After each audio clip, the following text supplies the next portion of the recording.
USDA loans are a 0% down program, meaning you do not have to come up with a down payment, but there are still closing costs associated with the USDA loan, so it's not truly a zero out-of-pocket loan program on its own. However, what we're going to share today is what those closing costs are and how you can make the USDA rural development loan as close to a no money out-of-pocket loan as possible, so stay tuned.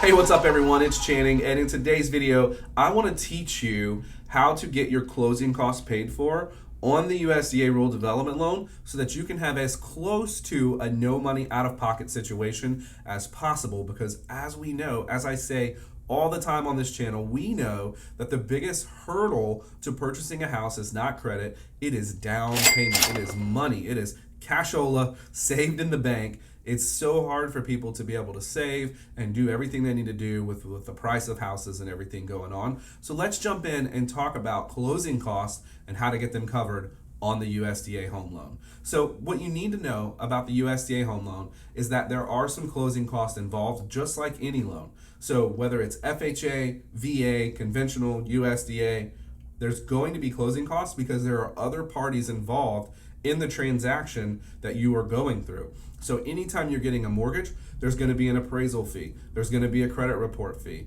right? There's going to be maybe some other lender fees. We don't charge them, but some lenders do. There's going to be title fees, right? The title company has to go in and do the title work on the home. There's lender's title insurance. There's owner's title insurance.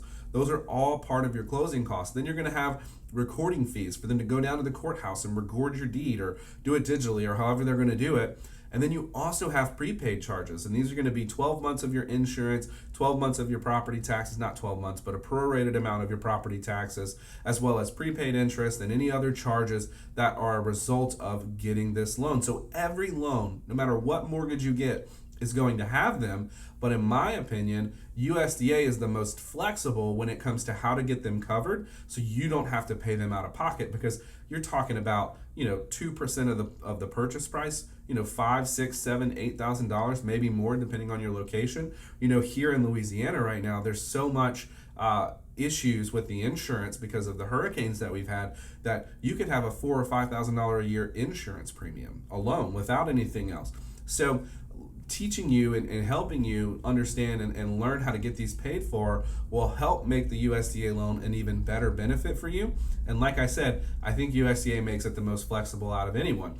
So USDA is the only loan program, this is the coolest part to me, they're the only loan program that will allow you to roll the closing cost into the loan. No other loan program allows you to roll your closing costs into the loan, but it does require something specific to happen. You can't just do it every time. So it has to be over appraised. So if you purchase a house for $250,000 and the appraisal comes in at $255,000, USDA says, hey, it's totally cool if you want to roll $5,000 of closing costs into this mortgage. They're the only one that does that. So if you buy a house and it does over appraise and you are able to get a little bit more money that way, you can actually roll whatever chunk of that is, whether it's $3,000, $5,000, whatever, into the loan to help cover your closing costs.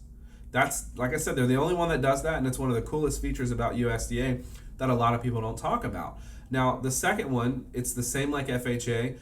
They allow the seller to pay your closing costs, and this is the most common thing that we see. So when you're negotiating, this is why it's important to work with an agent that can negotiate for you. It's important to be flexible on where you want to live and what houses you want to look at. Things like the longer a house is sat on the market, different things like that means the seller could be more open to negotiating. And part of that negotiating process should be, hey, can you give me $5,000 or $6,000 to cover my closing costs? We do this, we see this all the time here in Louisiana. I've done loans in Texas too, and Mississippi, and we see this. We know lenders across the country, and we know that this is happening, especially because USDA is in more rural areas. So there's less fierce competition in a more rural area in a town of 20,000 people than there is if you're trying to buy a one-bedroom apartment in New York City. So when you have this opportunity, you can allow the seller to pay your closing costs, because they can pay up to 6% of the purchase price, which is usually way more than you're going to need for your closing costs. So if they give you 3%, usually it's going to cover most of it. So that's how you can get these closing costs paid for to make it as close to an out-of-pocket loan as possible.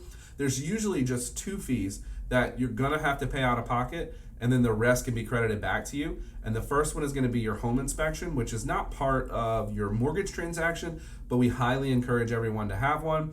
And then your appraisal, which is part of the mortgage transaction. You don't get to pick the appraiser.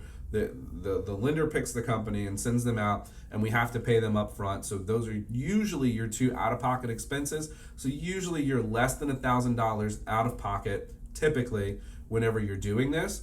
And sometimes you can even get that credited back to you at closing, because we literally just closed one last week where the client got $400 back at closing. So they not only did they have a zero out-of-pocket experience, they actually got money back at closing because they were getting reimbursed for what they did spend. So that's USDA closing costs, home loan closing costs in a nutshell, and also the strategy on how to get the seller to pay them for you. And when you use this strategy, when you do this loan, then you're talking about being able to get as very close to zero out of pocket as possible.